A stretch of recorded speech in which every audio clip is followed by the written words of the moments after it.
Coming to you live from Xfinity Studio here in Allen Park, I'm Tori Petry alongside Twentyman and Mike O'Hara. Today, we are wrapping up our Road to the Draft Combine coverage presented by Southeast Michigan Ford Dealers with our Road to the Draft recap. Today, we are going to look back at all the positions, position by position from the Combine and talk about all the action that happened in Indianapolis. We're going to start off with the running backs. So, guys, first of all, what stood out about the running backs from Indy? Well, I don't think this is a strong class at the top of the running back class. You know, there's no Saquon Barkley in this draft.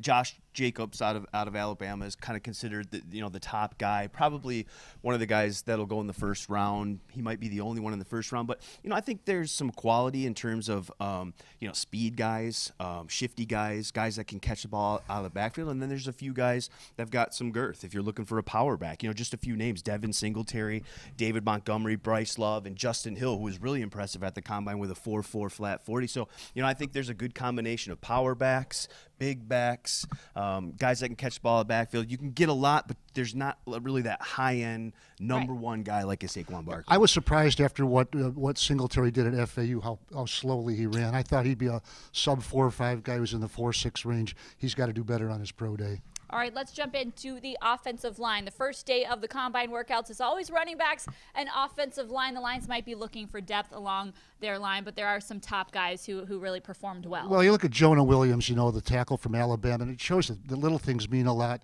His arms were half an inch short. Oh, my God, he's going to fall out of the – oh, no. He caught himself. He's hanging on. He's okay. He's probably the most polished offensive lineman in the draft, but is he the best? We'll find that out. Another named Juwan Taylor, I thought he had a really good combine too. He put himself in that first round. And I think when you look at the offensive lineman as it relates to the Detroit Lions, I think tackle, while there's some great prospects in this draft, I don't think it's a deep tackle class. But if you look to the interior guys, I think that's where this draft and this offensive line class is really deep. Matt Patricia talked about the offensive lineman, I think it was Bob Quinn actually talked about this offensive line class being pretty deep, and I think that's mostly in the interior. I think there's going to be guys in the second, third, and even fourth round when we're talking about guards and centers that can come in and help teams. There's a guy I liked, and I looked at his name, Max Sharping of Northern Illinois. I just liked the name. Then I looked at his workout. I think there's a third, fourth, fifth round guy who might be like the next Joe Dahl type guy here, just waiting for a chance to get a starting job or be a depth or rotation player, but just looked like a good prospect to me. Graham Glasgow a few years ago was a Absolutely. third round pick. Yeah. He stepped in right away, could play guard, could play center. I think there's a lot of those type guys in this draft, guys that maybe aren't big names, but guys that'll come in and play right away and help teams. Well, Max Sharping is a long name, not a big name. Well, speaking of big names, Kyler Murray is basically the biggest name of all that you could talk about at this Combine. Now, he didn't work out or throw, but just measuring was enough to get people talking about him. What stuck out about Kyler Murray during Combine week? The height heard yeah. around the world, right? Yes, the eighth of an inch is very important. Right? Okay, you did it, kid. Now, but you know what? I really think he's going to go first overall to the Cardinals. That seems to be the talk, and they seem to be intent on trading Josh Rosen. It's not what I would do, but boy, I'll tell you, he's a heck of an athlete, and he would just give that franchise some energy that it badly needs. So we talked about him having a terrific combine, even though he didn't do anything, just showing up, measuring, and meeting with teams. Easiest combine of all time. Next week is Oklahoma's pro day, however. Yeah. And so that's when he'll throw. It'll be under his own terms and his guys. So, you guys usually throw pretty well in their pro days. He'll run and do all the testing too. So, I think that's when the talk is going to really ratchet up next week, is when we start to see him in the on-field drills and get some numbers to go along with the other quarterbacks. And for Detroit Lions fans, I'll give you a little history note. 1990, Andre Ware nailed his combine, or his pro day, I should say, and never panned out as a pro here in Detroit. Well, there were other quarterbacks who worked out at the Combine on Saturday. Dwayne Haskins is one of them.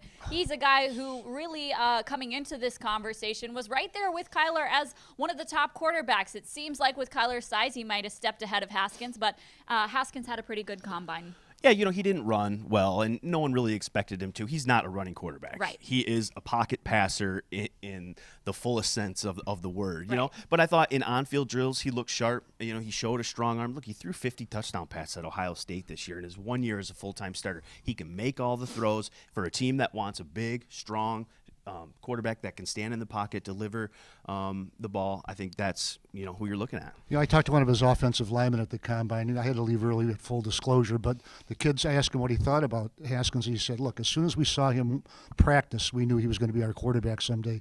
The statistic I want on him, it's not his 40 time, it's 50 touchdown passes. That's enough for me. Drew Lock, I think, is another guy who was at the combine who I thought threw pretty well. And, his pro day and his testing and some of those other things are going to be pretty interesting because I think he's a terrific athlete. When you watch him on film, the way he can get out of the pocket, he uses his legs, and he's got a strong arm. He was pretty good at the Senior Bowl, but I think his pro day is going to be important, too, to show that maybe he's a guy that can be in that conversation as the third quarterback off the board, pop into the top 15. Lions fan would love it if he popped into the top 7. Right. Now, here's a position Lions fans would love to talk about as well. It's wide receiver. There were several wide receivers that really had good combines, and DK Metcalf really leads that list. What an incredible combine for him. Incredible combine, but the one thing about him is those agility drills, the 3-cone, which I thought was chocolate vanilla and Rocky Road, but it's something else. But he just, all 3 of the top tight ends did it faster than he did. That's what I would worry about, is his agility and all that, not just his takeoff speed. Well, I think with him, you know what you're getting with him. Right. He's going to run a 9 route, he's going to go vertical, and he's going to maybe out-jump some guys for the football. And that's what you're going to use him. And look, teams want that in a receiver, an outside guy. I think if he's not going to be inside, he's not going to be short area quickness and, create separation and slants. That's just not his game. He runs down the field and he go gets it. But I think if you're looking for some of those other guys, I think there's a ton of them in this draft class. There were 7 wide receivers that ran sub 4.4 in this draft. Paris Campbell, Andy Isabella are 2 guys. Another guy that can be a terrific slot guy who I loved at the Senior Bowl, Deebo Samuel from South Carolina. I think the great thing about this draft is there's 12 guys that are 6'3 or above. There's 7 guys that ran sub 4.4 40s. So I think if you're looking for a receiver, they come in all shapes, all sizes, and you can find one a lot, into the draft. And you mentioned Paris Campbell. I mean, he ran 4.31, I think it was. A pretty tall kid. And there's something about those Ohio State skilled position kids. They just have a knack for playing football. Maybe that's why they think 13-1 is a bad year down there. But they just seem to have a way to transfer it to the pro game too. They're 2- and 3-year players, and they take off when they get to the NFL. Well, Iowa knows what they're doing when it comes to tight ends because their tight ends really stood out during Combine Week. Noah Fant with a very fast 40-yard dash, but TJ Hockenson is really one of the guys who should be drafted pretty high. Yeah, when I look at the tight end class, it's a deep class. It could be the deepest class in maybe a decade. Noah Fant obviously got the headlines at the Combine running the 4.5, 40 at 6'5" and 250 pounds. Also had a 37.5-inch vertical, which is strong. And he's that guy who's going to be able to stretch the field, be a seam guy, and make plays in the passing game. But when I look at TJ Hockenson and you put the film on a TJ Hockenson, not only do you see some of the stuff you're seeing here with the explosion and the pass catching, but this is a guy, when he blocks, he is terrific on the edge as a blocker. He finishes blocks. I watched the game, I think it was Illinois, and they were, I think, at the 3-yard line, and he finished a block that ended in the back of the end zone on a touchdown run with the defender on his back. I mean, that's what you get in TJ Hockenson. So I think it's the full, complete game with him.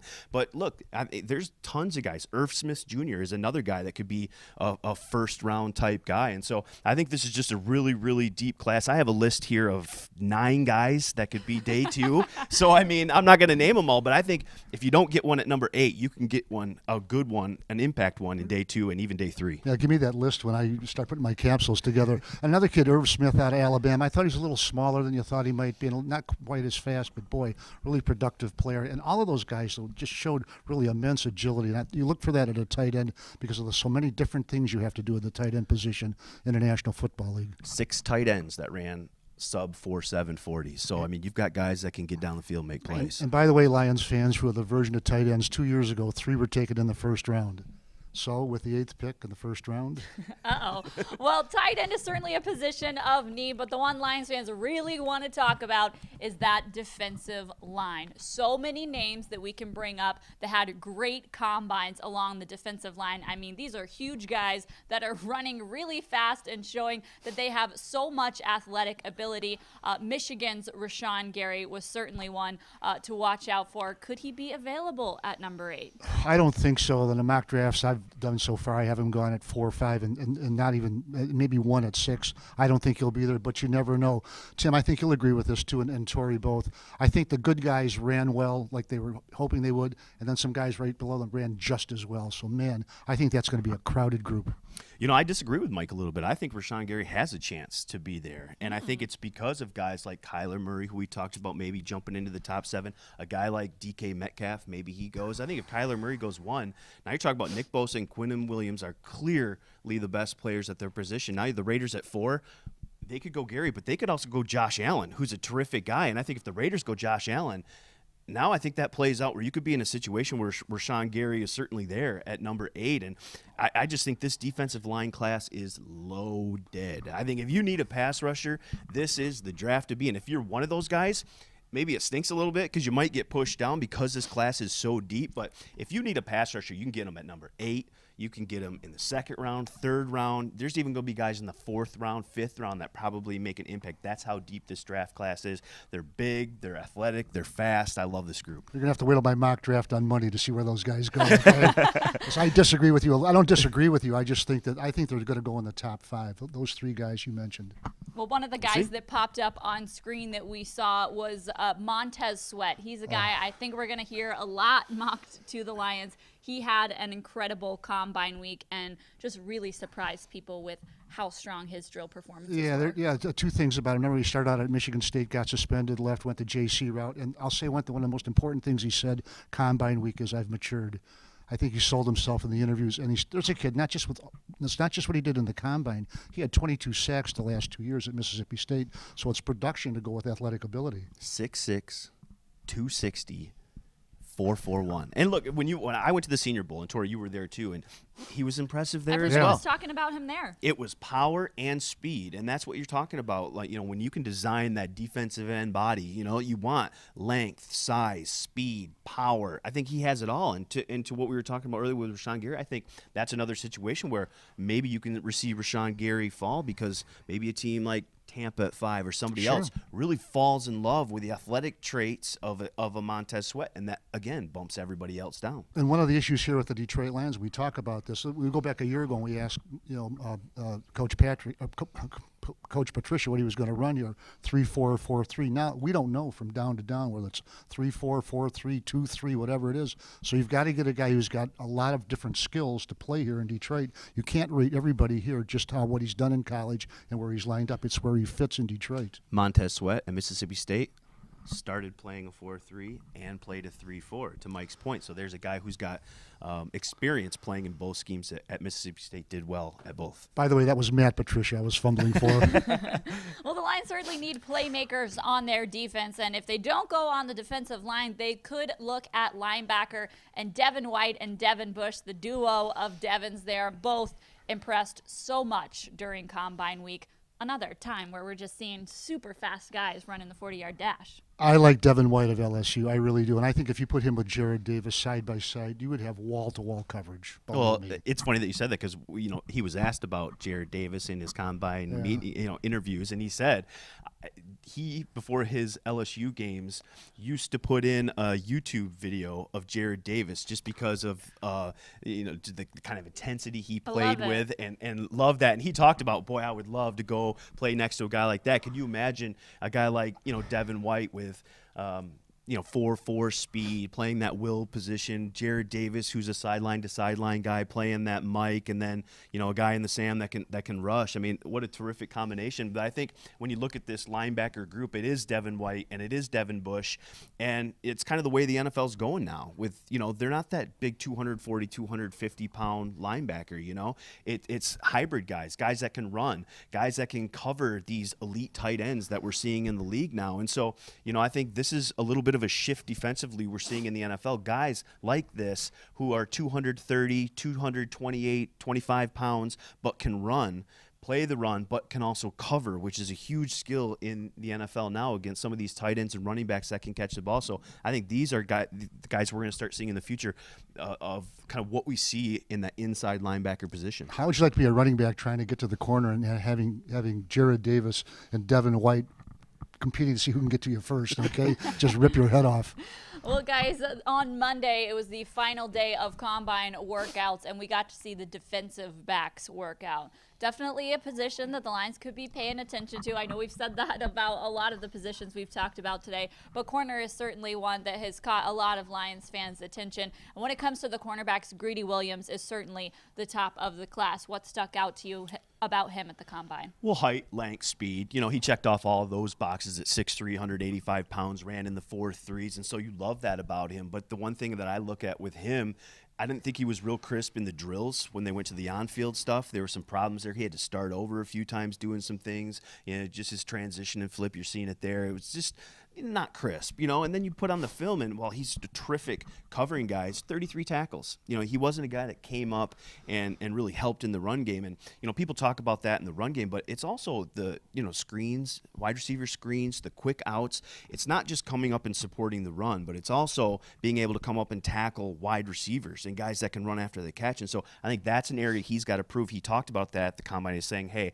that's an area where I can improve. I think technique-wise, coaching, I can get better there. He seemed willing. He's going to have to prove that, I think. Well, that's one thing the Lions, you know, from day one of minicamp last year under Matt Patricia, they worked on tackling, and they got better and better and better as the season went on. And if you're a guy out there in the secondary and you can't tackle, your teammates are going to look at you and go, hey, buddy, pick it up. Well, I think that's a great point by you, Mike, is that, you know, they put an emphasis on it here. Yeah. And first half of the season to second half of the season, it was really improved. So maybe a guy like Greedy Williams really benefits from coming into a system like this where there's such a value on tackling, where they practice it a ton and get into a scheme of Patricia's and Coach Pasqualoni's, and maybe he can develop that and the proper techniques and become better at it, because we know he can cover.